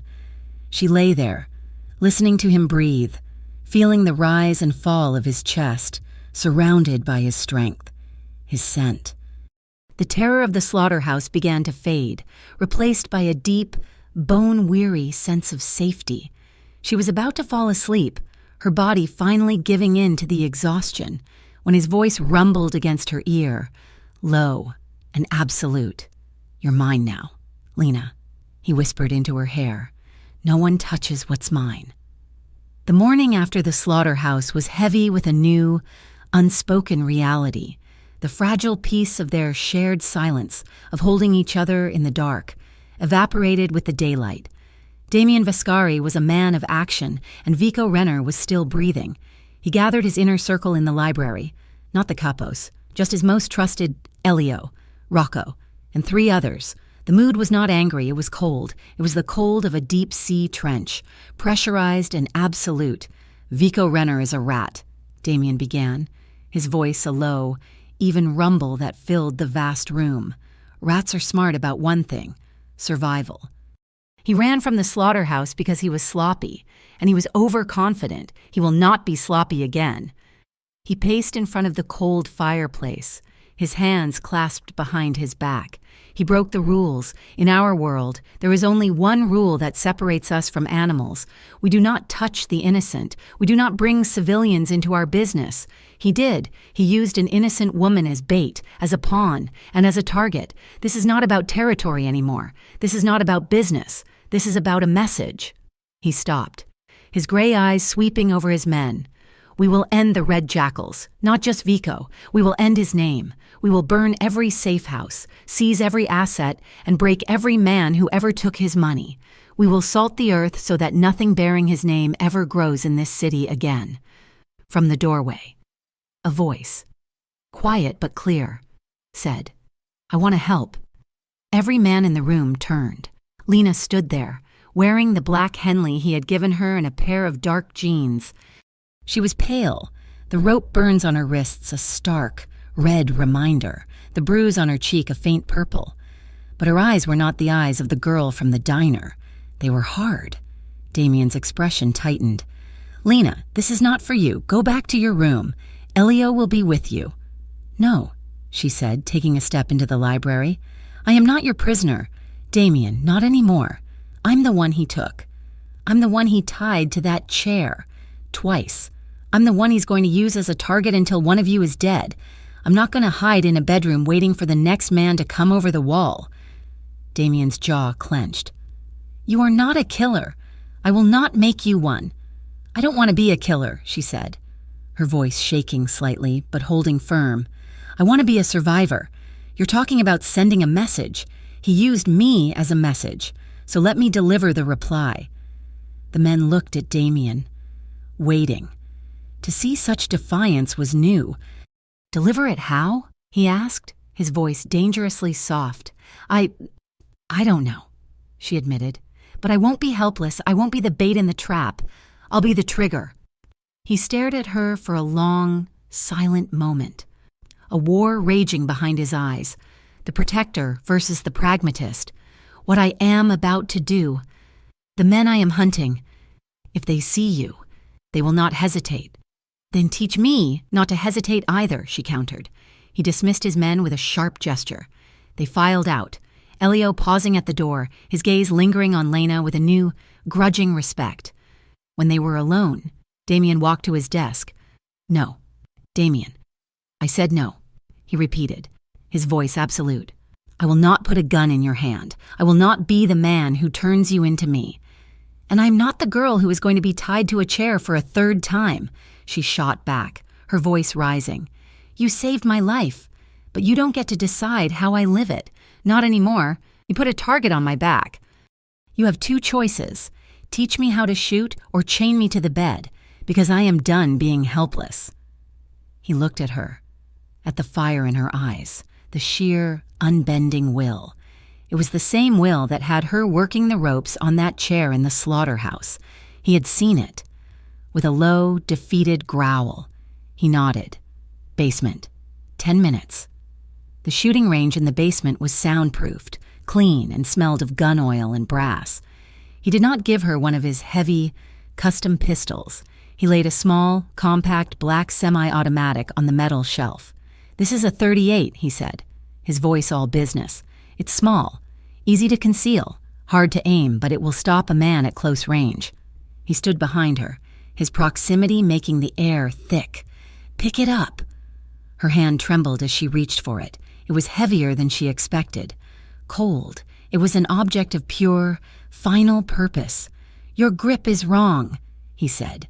He placed his large hands over hers, repositioning her fingers. His touch was firm, impersonal, but it sent a jolt through her. "Both hands, thumbs forward, lock your elbows, but not rigid.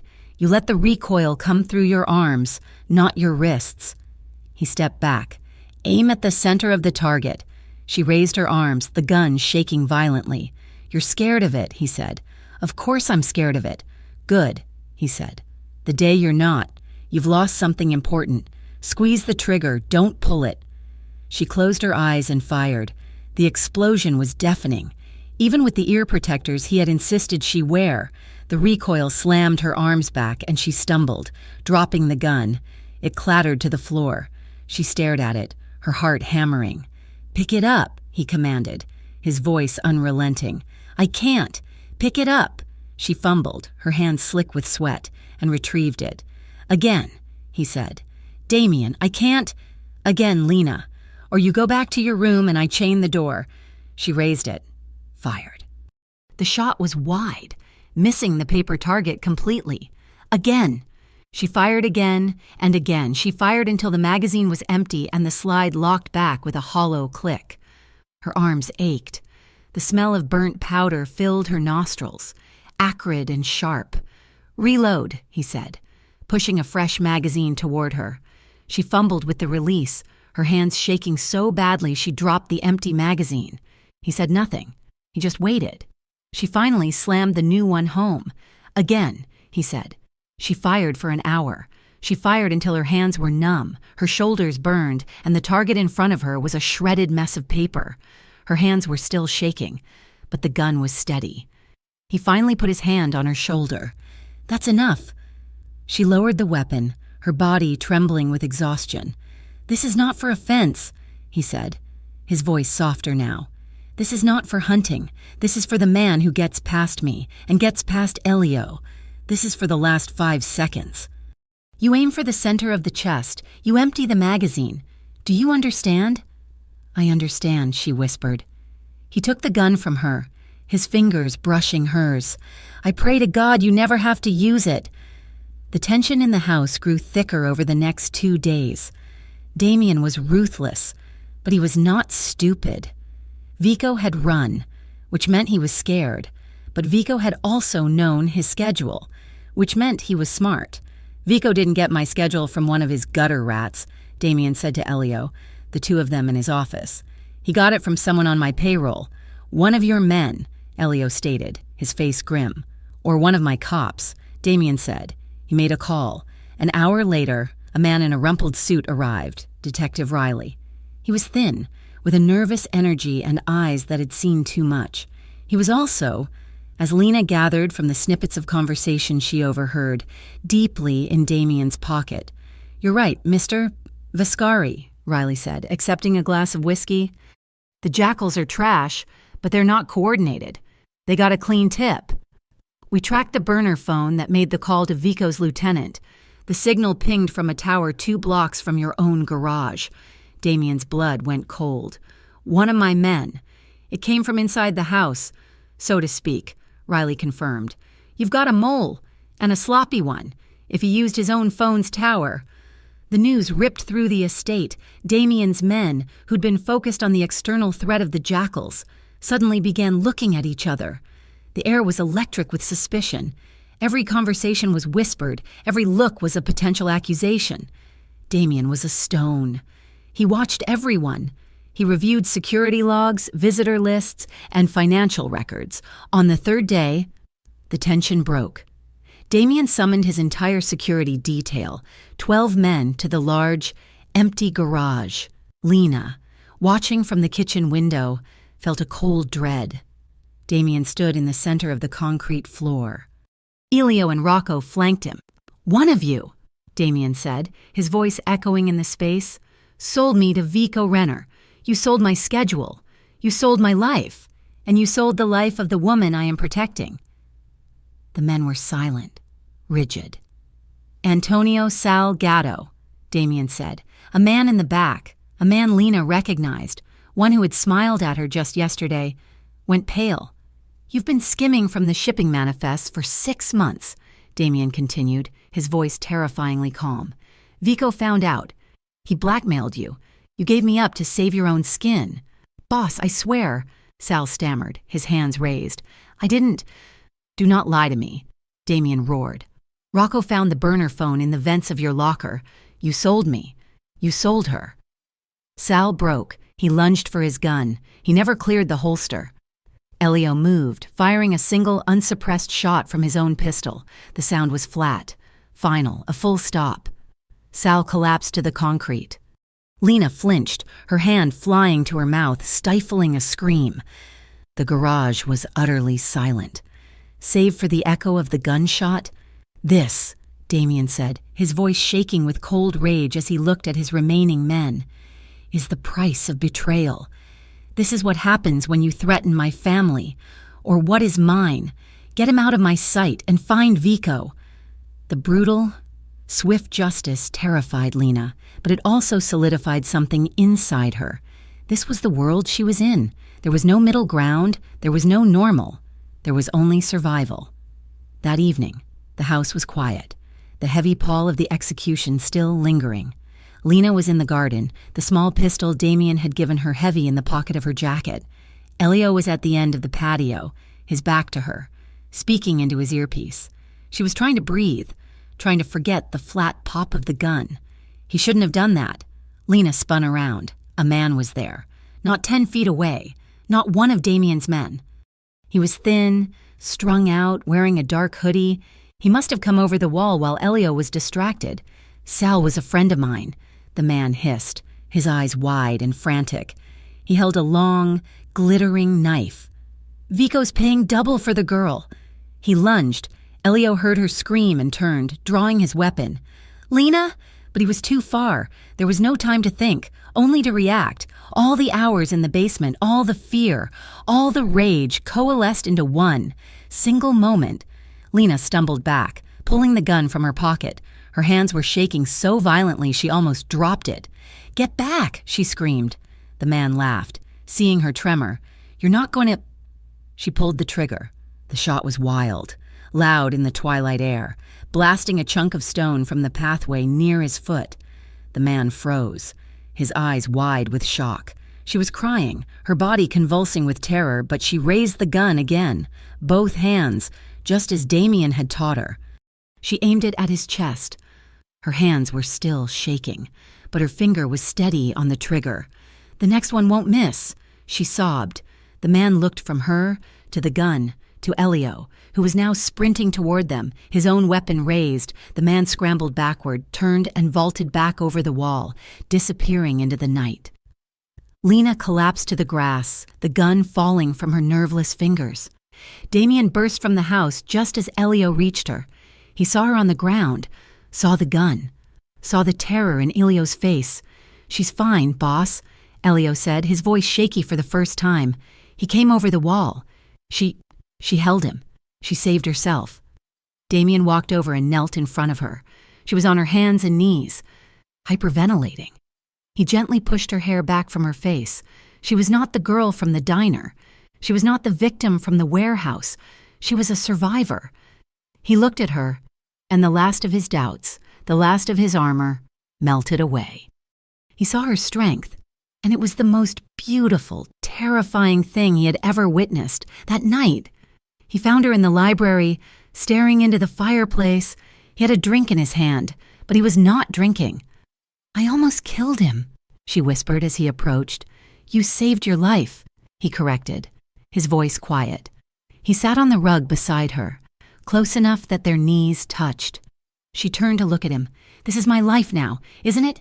Guns, moles, executions in the garage? This is my life," he said.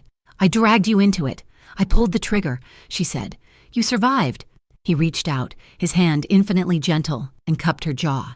His thumb brushed the fading bruise on her cheek. "You are the strongest person I have ever known. Lena Marlowe."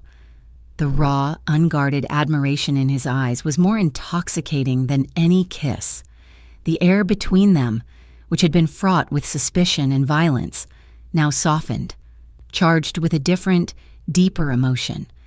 This was not the desperate, urgent need of their first encounter. This was something built on mutual respect, on shared trauma, on the undeniable fact that they were now bound together. He leaned in, and his mouth found hers. The kiss was slow, tender, almost hesitant. It was not a claiming, it was a question. She answered, her lips parting under his, her hand coming up to rest on his chest, right over his heart. She could feel its steady, heavy beat. He pulled back, his eyes dark. "I want to see you," he whispered, his voice rough. "Not in the shadows, not in a rush." He stood, pulling her to her feet. He lifted her into his arms, and she wrapped her legs around his waist, her arms around his neck, burying her face in the warm skin of his throat. He carried her up the stairs to his room, the same room where they had held each other after the slaughterhouse. He did not turn off the lights. He left a low lamp burning, casting the room in a soft, golden glow. He set her down gently, and his hands came up to frame her face. "You're sure?" he asked. "I've never been more sure of anything." She breathed. Their coming together was a slow, deliberate act of worship. His hands, the same hands that had taught her to fire a weapon, were now impossibly gentle. He undressed her slowly, his gaze reverent, as if he were memorizing every inch of her. His mouth followed his hands, leaving a trail of soft, warm kisses along her collarbone, her shoulder, her arms. It was not the frantic, possessive act from the library. This was a claiming of the soul. He was not just taking, he was giving. He was pouring all the tenderness he kept locked away, all the vulnerability he never showed, into her, and she, in turn, met him with an open, trusting heart.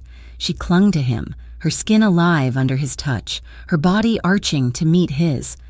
It was a slow, passionate connection, a quiet, desperate affirmation of life in a world obsessed with death. Later, they lay tangled in the sheets, the cool night air drafting through the open balcony door. Lena was curled against his chest, her head resting on his shoulder, her fingers idly tracing the intricate lines of the raven tattoo. "Could we ever be normal?" she asked, her voice small in the quiet room. Damien was silent for a long time, his hand stroking her hair. He looked at the glittering, indifferent lights of Riverhaven far below. "Normal was never in the cards for me, Lena," he said finally, his voice a low rumble. "This life, it doesn't have an exit." She sighed, pressing a small kiss to his skin. "I know. It was a stupid question." "No," he said, his arm tightening around her, pulling her even closer. "Not in this life. But if I had the choice, to live 1,000 normal lives or just this one, with you," he kissed the top of her head, "I'd still choose this." She was about to reply when the phone on his nightstand vibrated, a short, sharp buzz, a text message. Damien's entire body tensed. Lena felt it instantly. The peace was shattered. "What is it?" He sat up, grabbing the phone. His face, which had been so soft, hardened back into the mask of the boss, all cold angles and granite. He looked at the message, then at Lena. "It's over," he said. Getting out of bed, he pulled on his pants, his movements swift and economical. Elio just got a location. A crooked detective on Vico's payroll finally flipped. He strapped on his shoulder holster, his back to her. "Where?" Lena asked, sitting up, pulling the sheet to her chest. Damien turned, his eyes the color of cold steel. "Vico Renner. He's hidden in a port warehouse downtown. He's run out of places to hide." The port of Riverhaven was a dead, sprawling skeleton at 3 a.m, a graveyard of steel and shadows. The only sound was the wind whistling through the cranes and the distant, lonely lap of water against the docks. Damien Vescari moved at the head of his crew. 12 men, including Elio and Rocco, all clad in black, all armed to the teeth. They were a silent, professional army. Lena was 2 blocks away, locked in an armored Suburban, a radio clutched in her hand. Damien had given her a direct order. "You do not move. You do not listen. You wait." He knew she would listen. The warehouse was a massive, corrugated steel box, number 42. The intel said Vico was inside with a skeleton crew of 6, his last remaining loyalists. "Rocco, you take the east door with your team," Damien ordered, his voice a low command over the private comms. "Elio, with me. We go through the roof. Silent entry. We box him in." "Copy, boss." Elio's voice was calm in his ear. Damien and Elio moved to a maintenance ladder, ascending into the darkness. They cut a hole in the roof with practiced, silent precision and descended on cables, landing like ghosts on the high rafters.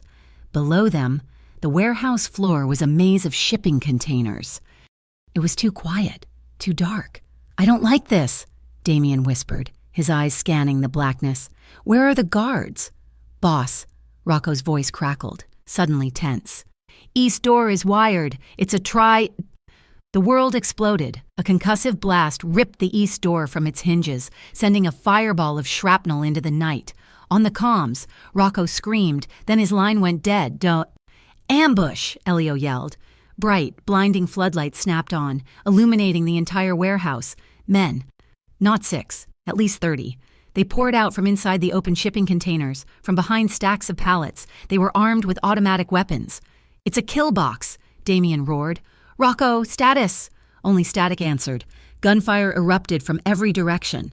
The high-pitched, terrifying crack of automatic fire echoed off the steel walls, a deafening drumbeat of war. From the rafters, Damien and Elio were exposed. Perfect targets. "Down!" Damien yelled. They half jumped, half fell to the top of a container below, bullets pinging off the metal where they had been seconds before. "We were sold out," Elio yelled, firing a controlled burst at 3 men advancing on their position. The detective. It was a setup. "Worry about that later." Damien fired 2 precise shots and 2 men fell. He was calm, his movements economical, his face a mask of cold, lethal focus. "We need a new exit. Where's Vico?" "There." Elio pointed. On a raised catwalk near the back, Vico Renner stood, watching the chaos, a manic, triumphant grin on his face. He was not running. He was orchestrating. He played us, Damien snarled. He wanted us all in one place. A new sound joined the chaos, the sharp crack of a sniper rifle from a high nest. One of Damien's men on the floor below, caught in the open, crumpled. "Sniper, high west!" Elio yelled. He pushed Damien, shoving him hard toward the edge of the container. "Get to cover, boss!" "Elio, no!" Elio stood, raising his own rifle to fire at the sniper's nest. He gave Damien 2 seconds of cover. It was enough. Damien dove. A single heavy thud and Elio grunted, his body jolting. He looked down. A dark, spreading stain was blossoming on his chest. He looked at Damien, his expression one of surprise, then crumpled to his knees and pitched forward. Off the container. "Elio!" Damien's roar was not a name. It was a curse. A primal sound of rage and loss. He forgot cover, forgot the plan. He leaped from the container, landing hard on the concrete, and ran to his friend. Rocco, his face black with soot and bleeding from a cut on his head, was suddenly there, dragging Elio behind a massive forklift. He's breathing, boss. The vest." It might have caught most of it. The battle was a blur of chaos. Damien's men were professionals, but they were outnumbered, outpositioned, and trapped. It was not a fight. It was a massacre. In the Suburban, 2 blocks away, Lena sat in the dark, the radio clutched in her white-knuckled hand. She had listened to it all. The calm orders, the explosion, Rocco's scream, the gunfire. And then, Damien's roar, a sound that had ripped through the static and clawed at her soul. "Elio is down, I repeat, Elio is down," someone shouted over the radio. "Boss, you're hit. Where is Vico? I want Vico's head. It's a setup. We're pinned. Fall back. Fall." The radio line went dead, dissolving into a high-pitched whine of static. Lena stared at the radio. No. She had his order. Stay in the car. Wait, she had his promise. I'd still choose this. She thought of the slaughterhouse, of him kneeling in her blood and tears, his face raw with an emotion he would never admit to. She thought of her own gun, the one she had fired in the garden. She was not a victim. She was not bait. She was his. "He's not dying in there," she whispered. She grabbed the small .38 pistol from the glove compartment, the one he had trained her with.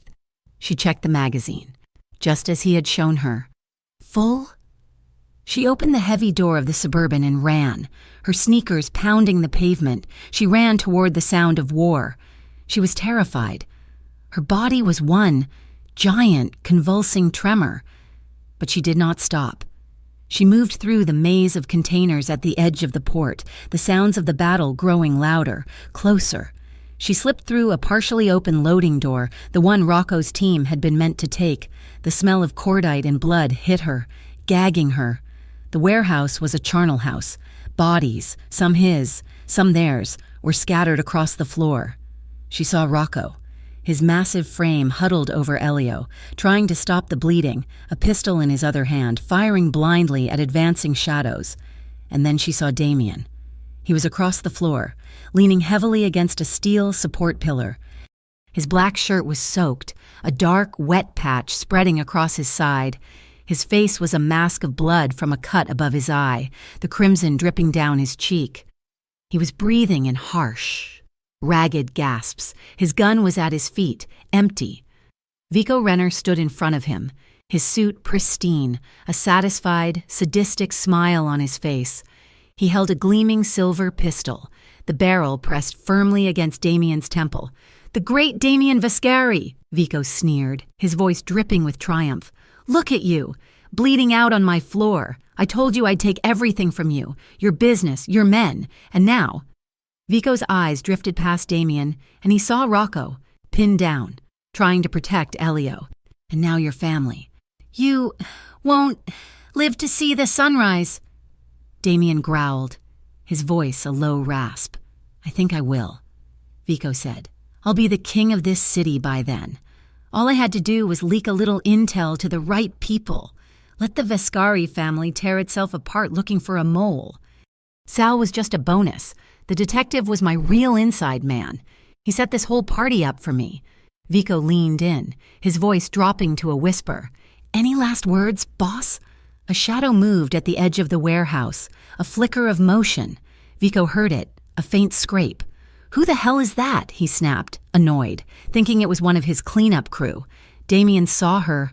His eyes, which had been slitted with pain and rage, went wide, not with relief, with pure, unadulterated terror. "Lena, no, run!" Vico's head snapped back. He saw her, standing 20 feet away, illuminated by a single, flickering floodlight, the girl from the diner. Her face was pale, streaked with tears, but her arms were raised, both hands gripping the small black pistol. It was shaking so violently it looked like it would fly apart. "Well, well," Vico laughed, a high, reedy sound. "The little mouse. Come to die with your king. This is perfect. He gets to watch you go first." Vico turned the gun from Damien's head and aimed it at Lena's chest. Damien surged, a desperate, last-ditch lunge, but Vico slammed him back against the pillar with a brutal pistol whip to the face. Damien slumped, his body sliding down the steel. "Touch her," Damien growled, his voice thick with blood as he looked up from the floor. "Touch her, and I'll bury you." Vico mocked him. "You'll what? You'll bleed on me? You're finished. Damien, and she—" He turned back to Lena, leveling the pistol. "Back away," Lena said. Her voice was a thin, reedy squeak. "What did you say, sweetheart?" Vico mocked. "I said," she said, her voice suddenly finding its steel. "Back away from him!" Her hands were still trembling, but her gaze was not. It was a fixed, cold point of fury. She was not the girl from the diner. She was not the victim from the warehouse. She was the woman who had held a gun on an attacker, and meant it. Vico was genuinely thrown. This was not in the script. The defiance, the fire, it distracted him. He took a half step toward her, lowering his aim slightly. "You think that little—" It was the only opening Damien needed. He exploded from the ground. He was not a man. He was an animal. He moved with a speed that should have been impossible for a man so wounded. His hand clamped onto Vico's wrist, the one holding the gun. Lena heard a sickening, wet snap. Vico screamed, a high, shrill sound, as the pistol clattered to the concrete. But Vico was a fighter. He drove an elbow into Damien's wounded side. Damien roared in pain but did not let go. Instead, he drew the combat knife from the sheath on his boot and slammed it, hilt deep, into Vico's shoulder. Vico howled, trying to pull away. Damien ripped the knife free and kicked him in the stomach, sending him sprawling. It was not a clean fight. It was a brutal, ugly, desperate brawl. Damien was wounded, slow, but he was fueled by a rage that was almost chemical. Vico was fast, a street fighter, but he was in pain. His arm broken, they rolled on the ground, fists and elbows, grunting, gasping. Lena stood frozen, the gun still raised, unable to shoot for fear of hitting Damien. She could only watch, horrified. As the two men tried to tear each other apart, Damien got on top. He pinned Vico's good arm with his knee and raised his fist. He was panting, his face a mask of blood and sweat. He slammed his fist into Vico's face, once, twice. The sound was a dull, wet thud. He raised his fist a third time, ready to end it, to crush Vico's skull. He paused. He looked at Vico's broken, unconscious, bloody face. He looked at his own hand, covered in Vico's blood. Then he looked up and saw Lena. She was watching him, tears streaming down her face, the gun still shaking in her hands. He saw his own violence reflected in her terrified eyes. He saw what this world was doing to her, what he was doing to her. His fist, raised for the kill, slowly unclenched, he spat, a thick glob of blood and saliva, onto Vico's ruined face. "You're not worth the bullet," he rasped. "You're not worth the time." He pushed himself off, his body screaming in protest, and stumbled, falling to one knee. "Damien!" Lena ran to him, dropping the gun, catching him before he fell. "Rocco!" Damien yelled, his voice ragged. "Get Elio! We're leaving!" "Boss! Cops!" Rocco's voice came from the shadows. The explosion must have tripped a silent alarm at the Port Authority. In the distance, the first faint wail of police sirens began to cut through the night. Damien grabbed Lena's hand. "We're not going to be here when they arrive." He half limped, half ran, pulling her with him. They met Rocco, who was carrying Elio's unconscious body over one shoulder like a child. They vanished into a dark maintenance tunnel at the back of the warehouse, disappearing into the guts of the city just as the first blue and red lights flashed across the concrete floor. Weeks later, the city was a blanket of apricot and violet light. The sun was setting, bleeding its colors into the River Haven skyline. The sounds of traffic were a distant, muted roar. They were on a rooftop, a private penthouse garden that was not on any record. It was one of Damien's true safe houses. Damien stood leaning on a simple, black cane. He wore a soft gray Henley and dark pants. His limp was pronounced, but the doctors had promised temporary. Elio, alive and recovering, was in another safe house, complaining about the bad television. Lena stood beside him, her hair longer, her face fuller. She was not the hollow-eyed, weary girl from the diner. She was watching the sunset, and for the first time since he had met her, she was smiling, a real, peaceful smile. "We'll never be safe, will we?" she said, her voice quiet. It was not a question of fear. It was a statement of fact. She turned to look at him. "We'll always be looking over our shoulder. Vico's in prison, but his men, your rivals." "I know," he said, "but I've never felt safer than with you." She moved, stepping into the space between him and his cane, pressing her body against his. He looked down at her, the setting sun catching the red highlights in her hair. His gray eyes, which had seen so much violence, were soft. He dropped the cane. It clattered silently on the stone tiles. He pulled her onto his lap as he sat on a cushioned bench, his arms wrapping around her waist, holding her securely as if she were the only anchor in his world. She settled against his chest, her head fitting perfectly under his chin. He kissed the top of her hair, inhaling her scent. "Then I'll keep burying anyone who threatens that," he said. His voice was a low, unshakable promise in the twilight. Thank you so much for listening to this story. We would love to know where in the world you are listening from, so please drop a comment and let us know. Be sure to subscribe to Mafia Romance Stories for more, and we would be honored if you shared your thoughts about the story with us in English.